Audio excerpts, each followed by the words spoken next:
కంసుడు ఉన్నాడు, దేవకి వసుదేవుల్ని తీసుకెళ్తున్నాడు రథంలో పెట్టి.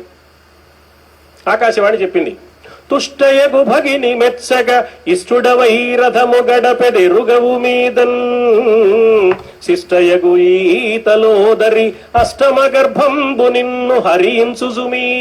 ఒరే మంచి హుషారుగా తీసుకెళ్తున్నావు, బానే ఉంది గాని ఒక పుట్టబోయే 8వ సంతానం నిన్ను చంపుతుంది. మాట విన్నాడు, రథం ఆగింది. ఒక్కసారి కిందికి దూకాడు. ఒకేసారి రెప్పపాటు కాలంలో ఎడం చేత్తో చెల్లెల్ని కిందికి లాగాడు, కుడి చేత్తో వరలోంచి కత్తి తీశాడు, చంపేస్తాడు. ఇంత వేగంగానూ పరిస్థితి అర్థం చేసుకున్నాడు వసుదేవుడు. ఏమిటయ్యా కాళ్ల పారాయణారని కొత్త పెళ్లి కూతురు, నీ చెల్లెల్ని చంపుకుంటావా? నలుగురు ఏమంటారు, నడివిదో చంపుతావా? పైగా కంసుడు చెల్లెల్ని చంపేసిన దుర్మార్గుడు అనుకోరు? ఏమైనా చేస్తే మన చేతికి మట్టి అంటకుండా గుట్టు చప్పుడు కాకుండా చేయాలి కానీ ఇలా చేసుకుంటారా ఎవరైనా? నడివీధిలో పట్టపక్కట వెళ్ళాలని చంపుతావా? లోకం ఏముంటుంది? పైగా ఎవరో చంపేస్తాడని చెప్పారట, ఆ వార్త విని చంపేశాడంటే కంసుడు పిరికివాడు అనుకోరు? నీకెంత పరువు తక్కువ బావా, నీకెంత రేపటి నుంచి రాజ్యాన్ని పరిపాలించాలి, ప్రజలకి నీ మీద యాంటీ వ్యతిరేకత వచ్చేస్తుంది, ఓట్లు రావు, మళ్ళీ ఎలక్షన్లో దారుణంగా ఓడిపోతావు, ఆలోచించుకో అని ఇలా రకరకాల మాటలు చెప్పి, నీకు కావాల్సింది ఏమిటి, మాకు పుట్టబోయే సంతానాన్ని చంపుతాయి, అబ్బో ఎప్పుడో 8వ వాడు కదా నిన్ను చంపేది, ఓ పని చేయి, మా ఇద్దరిని నీ అధీనంలో పెట్టుకో, పుట్టిన వాడిని పుట్టినట్టు నీ చేతికి ఇస్తాం, ఏమైనా చేసుకో, గుట్టు చప్పుడు కాకుండా 4 గోళ్ల మధ్య.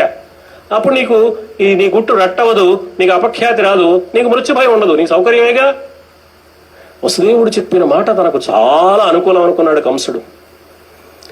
నిజానికి వసుదేవుడు ఏమడిగాడు, పుట్టిన వాణ్ణి పుట్టినట్లు నీకు ఇస్తాం అంటే ఏ 8వ సంతానం నిన్ను చంపుతుందో ఆ 8 మంది పుట్టేదాకా మేము చక్కగా సంసారం చేస్తూనే ఉంటాం, బిడ్డల్ని కంటూనే ఉంటాం, 8వ వాడు పుడతాడు, నిన్ను చంపుతాడు, నువ్వు చావడానికి ప్రిపేర్ అయి ఉండు అని అడుగుతున్నాడు అనమాట. కంసుడికి వసుదేవుడి మాట తనకు అనుకూలంగా ఉంది అనిపించింది, కానీ వసుదేవుడి మాట పరమాత్మ నిర్ణయానికి అనుకూలంగా ఉంది. ఆడబోయే ఆటలో వేయబోయే ఎత్తు ఏదో ముందుగా చెప్పి కూడా దేవుడే గెలిచాడు.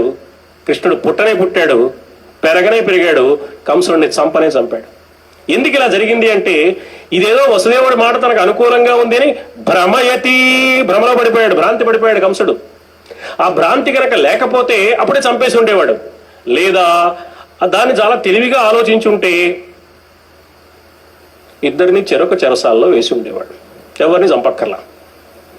మా గరికపాటి నరసింహారావు గారు బెంగళూరులో అష్టావధానం చేస్తుంటే నాకు ఓ విచిత్రమైన పోర్ట్ఫోలియో ఇచ్చారు. పైగా ద్విపాత్రాభినయం, సభ నిర్వహించే సంచాలకుడు నేనే, అడ్డదిడ్డమైన ప్రశ్నలు వేసే అప్రస్త ప్రసంగము నేనే.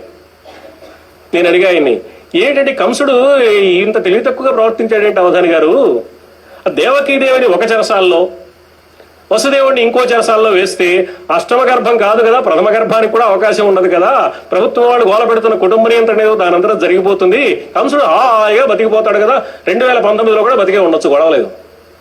కృష్ణుడు పుట్టితేగా చంపేది, ఈ తెలివితేటలు కంసుడికి ఎందుకు లేవు అని అడిగాను. మల్లాప్రగడ లాంటి దుర్మార్గుడైన మంత్రి ఆయన పక్కన లేడు కాబట్టి అన్నారు ఆయన.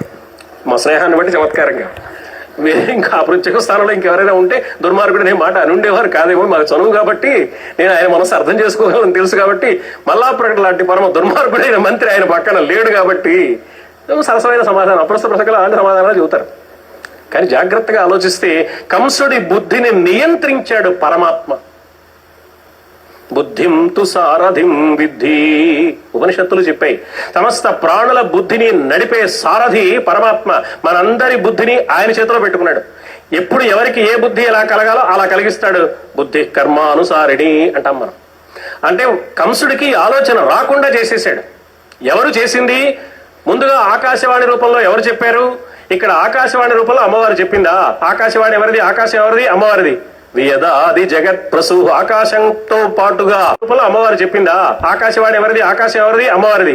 వేదాది జగత్ ప్రసు, ఆకాశంతో పాటుగా మొత్తం సమస్తమైన సృష్టి చేసిన తల్లి అని చెప్పుకున్నాం మనం, కాబట్టి ఆకాశం ఆవిడే.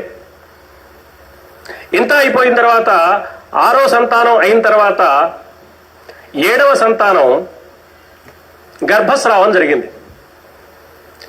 ఇది ఇలా జరిగింది కాబట్టి 7 లెక్కేసుకోవాలా వద్దా? ఈసారి వచ్చేది 8 7 పెద్ద టెన్షన్. ఏ 8 కోసం వీడు టెన్షన్ పడి వస్తున్నాడో అక్కడికి వచ్చేవాడు టెన్షన్ 10 రెట్లు చేసేసాడు పరమాత్మ. గర్భస్రావం జరిగిందన్నారు. ఇక్కడి గర్భాన్ని ఆనాడే టెస్ట్ ట్యూబ్ బేబీ పద్ధతిలో ఇక్కడి నుంచి అక్కడికి మార్చేసింది అమ్మవారు. బలరాముడుగా అక్కడ పుట్టేశాడు ఆయన. అదెంత ఆశ్చర్యకరమైన విషయం అండి. ఏం చేయాలంటే చేయగలుగుతానమాట అమ్మవారు.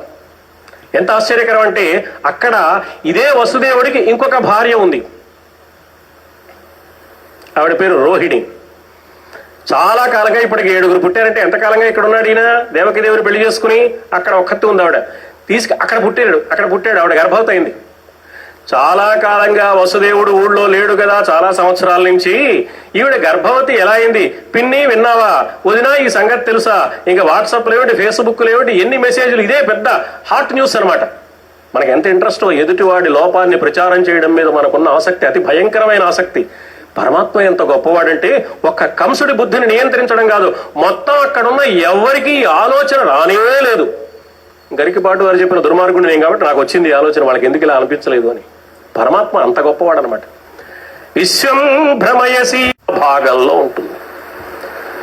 మనకి ఏదైనా ఒక విషయం గుర్తు రావాలని మనం ప్రయత్నం చేస్తున్నప్పుడు ఓసారి ఎక్కడో చూశానే ఇన్ని, తాడేపల్లిగూడెంలో చూశా, రాజమండ్రిలో యజ్ఞం జరిగింది అప్పుడు వచ్చారు ఈయన, అక్కడ చూశా అని కాసేపు ఇలా మనకి గుర్తు రావాల్సిన అంశాన్ని గుర్తు ఇక్కడ కొట్టుకుంటాం అనమాట. అంటే మనం జ్ఞాపకం పెట్టుకోవాల్సిన అంశాలన్నీ బిందువుల రూపంలో ఇక్కడ కేంద్రీకృతమై ఉన్నాయి. ఆజ్ఞా చక్రం ఒక ఆజ్ఞ విడుదల చేస్తే మనకు జ్ఞాపకం వస్తుంది, చేయకపోతే రాదు. ఆ ఆజ్ఞ విడుదల చేయాలంటే దైవ అనుగ్రహం కావాలి. అంటే మనలోని జ్ఞాపక శక్తి కూడా దైవానుగ్రహమే. మత్తః స్మృతి జ్ఞానం అపోహనంచ.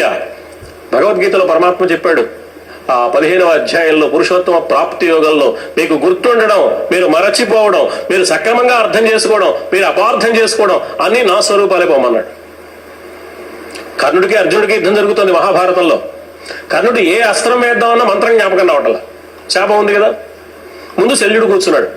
ఏమిటయ్యా శల్యుడా, ఏ మంత్రం అనుకున్నా కూడా ఏ అస్త్రం ప్రయోగిద్దామన్న మంత్రం జ్ఞాపకం రావడం, నాగాస్త్రం ప్రయోగిద్దామంటే గారుడాస్త్రం మంత్రం జ్ఞాపకం వస్తుంది. పోలే అది గుర్తొచ్చింది కదా, అది వేద్దాం అనుకుంటే సరిగ్గా సంధించే వేళకి ఆ మంత్రం గుర్తు రాకుండా ఇంకోటి గుర్తొస్తాం. ఫిజిక్స్ పరీక్ష రోజున మ్యాథమెటిక్స్ పరీక్ష రోజున కెమిస్ట్రీ ఎంత బాగా గుర్తొచ్చినా ఏం ప్రయోజనం? ఏ పరీక్ష రోజు ఆ సబ్జెక్ట్ గుర్తు రావాలి. ఏ అస్త్రం ప్రయోగించాలంటే ఆ మంత్రం గుర్తు రావాలి. కానీ వీడికి ఈ మంత్రాలు తెలిస్తే ప్రయోజనం ఏమిటి, నాకు స్ఫురించడం లేదేమిటి అన్నాడు. అంటే శల్యుడు చెప్పాడు, కర్ణ ఎంత మాయకుడివయ్యా, నువ్వు స్ఫురణ అంటున్నావే, ఆ స్ఫురణ నీలమేఘ శరీరాన్ని ధరించి అర్జునుడి రథానికి సారథిగా పగ్గాలు పట్టుకుని ఆ ముందు కూర్చునుంటే నీకెలా స్ఫురిస్తుందయ్యా అన్నాడు. స్ఫురణ దైవం.